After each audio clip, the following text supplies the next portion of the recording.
चलिए बेटा, आज हम हमारे चैप्टर का अगला हिस्सा सीखने जा रहे हैं और उस अगले पार्ट में हम सीखने वाले हैं intermolecular force of attraction. Intermolecular force of attraction यानी क्या? The force of attraction between any two molecules of the substance, यानी कि कोई भी दो मॉलिक्यूल्स के बीच का डिस्टेंस। ठीक है, कोई भी दो मॉलिक्यूल्स के बीच का डिस्टेंस, ठीक है, किसी भी सब्सटेंस का, उसे कहते हैं इंटरमोलिकुलर फोर्स। ठीक है, the molecular force of attraction between any two molecules of a substance is called as intermolecular force of attraction। ठीक है, तो इंटरमोलिकुलर फोर्स हमारा पहला डेफिनेशन है।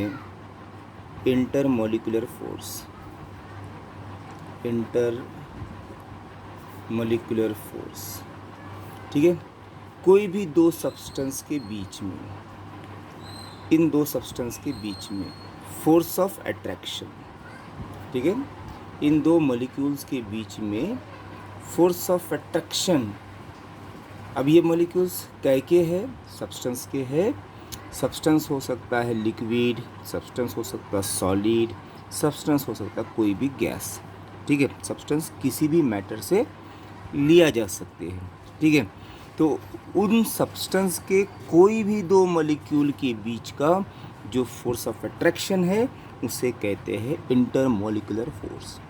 Now the definition is the intermolecular force of attraction between any two molecules of a substance is called as intermolecular force of attraction। इसकी अगर कुछ बातें करें हम, तो सबसे पहले ये एक शॉर्ट रेंज फोर्स है।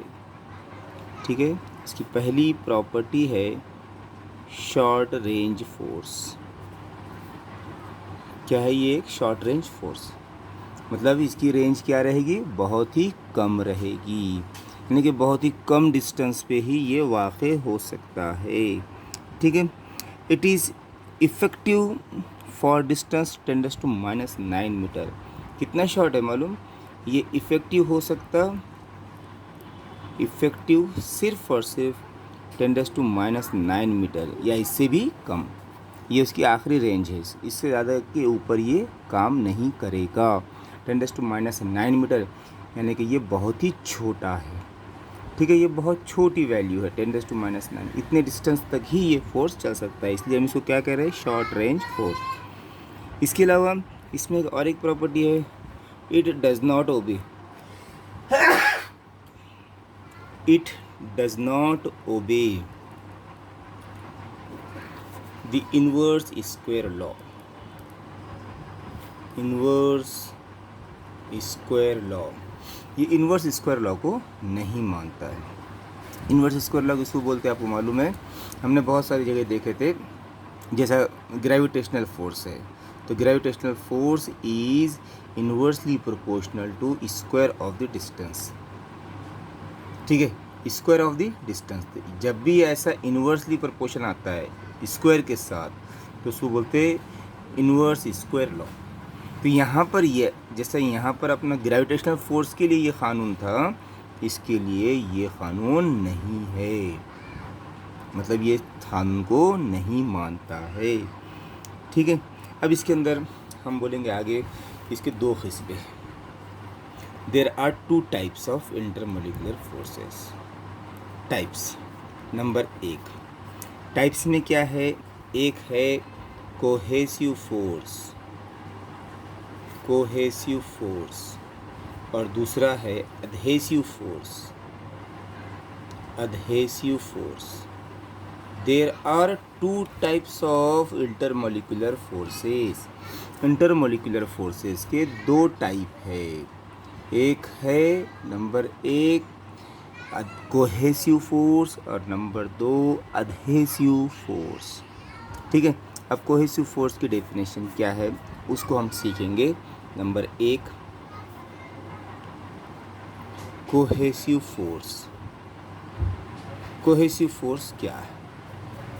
अब कोहेसिव फोर्स जो है, सबसे पहले कोहेसिव फोर्स सीखने से पहले हम सीखेंगे कोहेजन किसे कहते हैं। उसके लिए पहले मैं कोहेजन सिखा लेता हूँ। कोहेजन, ठीक है। कोहेजन यानी कि attraction between two molecules of same substance. Attraction between two molecules, attraction between two molecules of same substance, ये अहम चीज़ है इसमें, same substance is called as cohesion, इसे कहते हैं कोहेजन, ठीक है। ये है attraction between two molecules of the same substance, यानी कि सब्सटेंस एक ही रहना, एक जैसा रहना या एक ही सब्सटेंस रहना, उनके मॉलिक्यूल्स के बीच में जो अट्रैक्शन होता है वो कहलाता है कोहेजन। अट्रैक्शन को बोल रहे हैं हम कोहेजन, और फोर्स ऑफ अट्रैक्शन आया तो वो कहलाएगा कोहेसिव फोर्स। अब हमारे डेफिनेशन पे आते हैं हम, कोहेसिव फोर्स क्या है।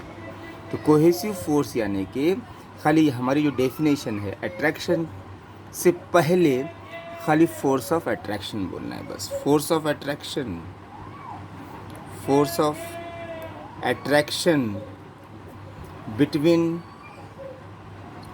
force of attraction between two molecules of same substance, two molecules of same substance is called as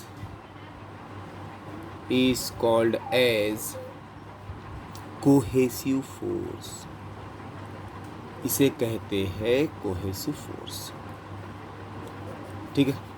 तो what is the cohesion and cohesive force. Cohesion में सिर्फ क्या आता है, attraction between two molecules of same substance, और cohesive force में क्या आता है, द फोर्स ऑफ अट्रैक्शन, बाकी सब same, the force of attraction between two molecules of the same substance. अब इसकी अगर एग्जाम्पल ले हम, तो इसके एग्जाम्पल में हम सबसे पहले ये बोलेंगे कि सबसे पहले तो ये सॉलिड के अंदर स्ट्रांग होता है ना, it is strongest in solid. ये जो कोहेसिव फोर्स है ये सॉलिड में बहुत स्ट्रांग होता है as compare to liquid and gases. अगर लिक्विड गैसेस से हम कंपेयर करेंगे तो कोहेसिव फोर्स सॉलिड में सबसे ज़्यादा रहेगा, तो it is strongest in solid, ठीक है। उसके अलावा ये जो बॉडी को जो शेप मिलता है, सॉलिड बॉडी को शेप होता है, तो जैसे सॉलिड बॉडी को अगर शेप देखना है तो वो शेप जो आता है और उसकी जो रिजिडिटी आती है, तो वो सिर्फ और सिर्फ किसकी वजह से आती है, कोहेजन की वजह से। तो इसका दूसरा पॉइंट हम ये बोलेंगे कि shape and rigidity, shape and rigidity of the body, of the solid body is due to cohesion। ये किसकी वजह से होता है, कोहेजन की वजह से होता है, क्योंकि मॉलिक्यूल्स क्या करते हैं, एक दूसरे को अट्रैक्ट करते हैं, और अट्रैक्ट करने की वजह से उस बॉडी में क्या होता है, एक रिजिडिटी पैदा होती है और उसका एक शेप पैदा होता है, यानी कि बॉडी को शेप मिल जाता है या उसकी कड़कपन जिसे हम रिजिडिटी कहते हैं वो मिल जाता है, ठीक है। तो ये है इसका पॉइंट। इसकी एग्जांपल की बात कर रहा था मैं आपसे कि इस एग्जांपल में हम अगर बोलेंगे तो एक एग्जांपल तो हम ऐसा कह सकते हैं, attraction between two water molecules, attraction between two water molecules, क्योंकि वाटर के ही दोनों मॉलिक्यूल्स हमने बोले ना सेम सब्सटेंस रहना, तो वाटर बोल रहे हैं। एक मॉलिक्यूल वाटर का तो दूसरा भी कहेगा वाटर का, तो मॉलिक्यूल्स किसके हैं, एक ही सब्सटेंस के, और वो एक सब्सटेंस कौन है, अपना वाटर है, ठीक है। तो वाटर के दो मॉलिक्यूल, या attraction between two mercury molecules, ऐसा ही बोल सकते हैं आप, attraction between two mercury molecules, आप मर्क्यूरी मॉलिक्यूल्स की भी बात कह सकते हैं, ठीक है। या आप attraction between air molecules, attraction between two air molecules. तो इस तरह हम एग्जाम्पल जिसमें एक ही सब्सटेंस, जैसे वाटर आया तो वाटर के ही दोनों मोलिक्यूल्स है ना, मर्क्यूरी आया तो मर्क्यूरी की दोनों मोलिक्यूल्स, उसके बाद एयर आया तो एयर के दोनों मोलिक्यूल्स। तो ये कहलाएगा तुम्हारे पास examples of the cohesive forces, cohesion. ठीक है, इसी तरह अगला जो हिस्सा है हमारा adhesive forces.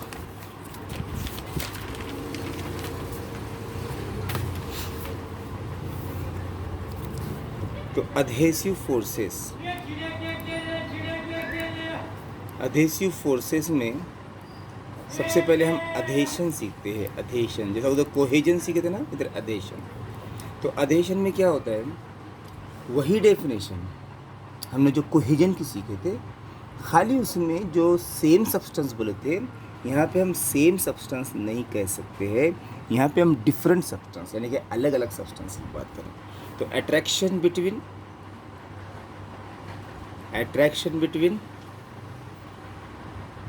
To molecules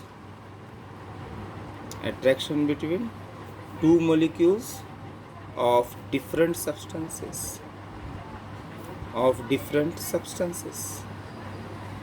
are called as adhesion कहते हैं इसे, adhesion। ठीक है, और अधेसिव फोर्स किसे कहते हैं, तो अधेसिव फोर्स, जैसा पिछली बार भी हमने यही डेफिनेशन सेम लिखे थे, खाली यहाँ पे अट्रैक्शन से पहले क्या, फोर्स ऑफ अट्रैक्शन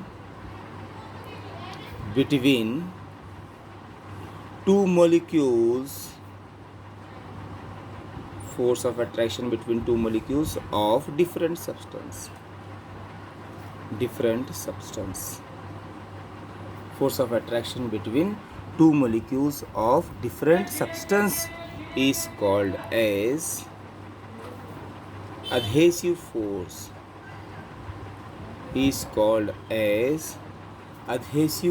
इसे कहते हैं adhesive force। अब adhesive force में अगर हम एग्जाम्पल्स की बात करते हैं, तो इसमें एग्जाम्पल में आपको सब्सटेंसेस कैसा करना पड़ेगा, अलग अलग लेना पड़ेगा। अब अलग अलग सब्सटेंसेस जो होते हैं, जैसा अगर आप एक मॉलिक्यूल अगर वाटर का लेते हैं, ठीक है, या हम एक मॉलिक्यूल किसी और चीज़ का लेते हैं, वाटर हो गया और ग्लास हो गया, तो इन दोनों के बीच में जो रहेगा वो अट्रैक्शन, अधेशन रहेगा, और जो फोर्स रहेगा वो अधेसिव फोर्स रहेगा। या दूसरी एग्जांपल लेते हैं, इंक एंड पेपर मॉलिक्यूल्स। इसकी एग्जांपल में अगर बोले, पहली इंक एंड पेपर मॉलिक्यूल्स। मतलब क्या भाई, आप पेन से लिख रहे हैं, है ना, तो पेन की जो इंक है वो पेपर के पर चल रही है ना, पेपर की भी मॉलिक्यूल्स है कि नहीं, पेपर की भी मॉलिक्यूल्स है, और इंक के मॉलिक्यूल्स है कि नहीं है। इंक अलग सब्सटेंस है, पेपर अलग सब्सटेंस है, और इन दोनों के बीच में का अट्रैक्शन वो अधेशन कहलाएगा, और जो फोर्स ऑफ अट्रैक्शन है वो अधेसिव फोर्स कहलाएगा। ठीक है, दूसरी एग्जांपल, गिलास एंड वाटर मॉलिक्यूल्स। भाई आप किसी गिलास में अगर पानी भरते हैं, तो गिलास एक सब्सटेंस है ना, उसकी भी मॉलिक्यूल्स होते हैं, और पानी ये भी एक सब्सटेंस है, उसके भी मॉलिक्यूल्स है। तो इस गिलास के मॉलिक्यूल में और इस पानी के मॉलिक्यूल में जो अट्रैक्शन आएगा वो अधेशन कहलाएगा, और जो फोर्स ऑफ अट्रैक्शन आएगा वो अधेसिव फोर्स कहलाएगा। ठीक है, तो ये हो गए तुम्हारे पास दो बातें। अब उसके बाद अधेसिव फोर्स और कोहेसिव फोर्स के बाद हम देखने वाले हैं कि भाई रेंज ऑफ मॉलिक्यूलर फोर्स किसे कहते हैं। Range of molecular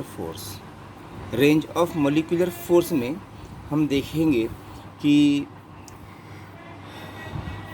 the maximum distance between two molecules up to which the molecular force of attraction is effective. बराबर है भाई, दो मॉलिक्यूल्स हैं, उनके बीच में मैक्सिमम डिस्टेंस, सबसे ज़्यादा डिस्टेंस जहाँ तक ये फोर्स क्या करेगा, काम करेगा। जैसा कि भाई आपके पास ये एक मॉलिक्यूल है, ये एक मॉलिक्यूल है, ठीक है। इनके बीच में अगर अट्रैक्शन हो रहा है मतलब ये रेंज में है। फिर ये एक मॉलिक्यूल है समझिए यहाँ पर, इनके बीच में भी हो रहा है तो ये भी क्या है, ये भी क्या है, अट्रैक्शन हो रहा है तो रेंज में है ये दोनों मॉलिक्यूल्स। यहाँ पर लिया मैंने और ये अट्रैक्ट नहीं कर रहा, मतलब ये रेंज के बाहर है। तो सब रेंज कहाँ तक हुई उसकी, यहाँ तक हुई। मैक्सिमम ये है ना, इससे ज़्यादा ये है ना, फिर है ना कि maximum distance between two molecules, वो ज़्यादा से ज़्यादा फासला मॉलिक्यूल्स के दरमियान का, वो ज़्यादा से ज़्यादा फासला जिस पर फोर्स ऑफ अट्रैक्शन इफेक्टिव होता है, यानी कि चलता है, उसे कहते हैं हम रेंज ऑफ मॉलिक्यूलर फोर्स। और नियर अबाउट सॉलिड में और लिक्विड में इसकी जो रेंज है वो कितनी है, 10⁻⁹ मीटर, ठीक है। सॉलिड में और लिक्विड में जो रेंज है वो कितनी है, 10⁻⁹ मीटर, ओके। अब उसके बाद और एक चीज़ सीखेंगे इसमें, इन्फ्लुएंस, स्फीयर ऑफ इन्फ्लुएंस कहते हैं इसे हम, स्फीयर ऑफ इन्फ्लुएंस। स्फीयर पे समझ में आ गया कि हमको क्या करना है, स्फीयर तैयार करना है, कुर्रा तैयार करना है।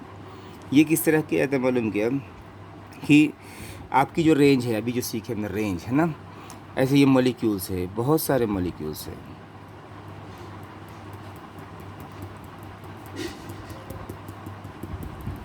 ठीक है, बहुत सारे मॉलिक्यूल्स है सब्सटेंस के, कोई भी सॉलिड हो कि लिक्विड हो, इसमें बहुत सारे मॉलिक्यूल्स है। अब ये मॉलिक्यूल्स आपने एक अगर मेन मॉलिक्यूल कंसीडर करें, ठीक है, आप इस पर गौर कर रहे, समझो इस मॉलिक्यूल को ये मॉलिक्यूल रेंज में है, इसकी रेंज है यहाँ तक, यहाँ इधर इसकी यहाँ तक रेंज है, इधर इसकी यहाँ तक रेंज है, इधर इसकी यहाँ तक रेंज है, इधर इसकी यहाँ तक रेंज है इसमें, ठीक है। तो आप इससे क्या कीजिए, एक इमेजिनरी स्फीयर ड्रॉ कर लीजिए, है ना। ये रेंज तक गया, ये रेंज तक गया, ये रेंज तक जा रहा, ये रेंज तक है, ये रेंज तक, बराबर है। तो क्या बोलेंगे इसमें हम, एन इमेजिनरी स्फीयर, ये बनाया नहीं जाता, एक तस्वुर किया जाता है, an imaginary sphere having a molecule as it centre, एक मॉलिक्यूल है जिसको हम क्या कहला रहे हैं, सेंटर बोलते हैं, एंड और रेंज ऑफ मॉलिक्यूलर अट्रैक्शन, इसकी जो रेंज है, ये पूरे रेंज वाले चाहिए, आखिरी रेंज तक है ना, इज रेडियस, ये रेडियस का काम कर रहे हैं, is called as sphere of influence, ठीक है, ये कहलाएगा स्फीयर ऑफ इन्फ्लुएंस कहलाएगा, ठीक है। अब उसके बाद हम अगले टॉपिक को बिहेवियर ऑफ लिक्विड सरफेसेस, उसके लिए अपने को एक डायग्राम वगैरह बनाकर बिहेवियर देखना है कि ये मॉलिक्यूल्स का बिहेवियर कैसा होता है, इसको इंशाल्लाह अगले लेक्चर में हम देखेंगे, ठीक है।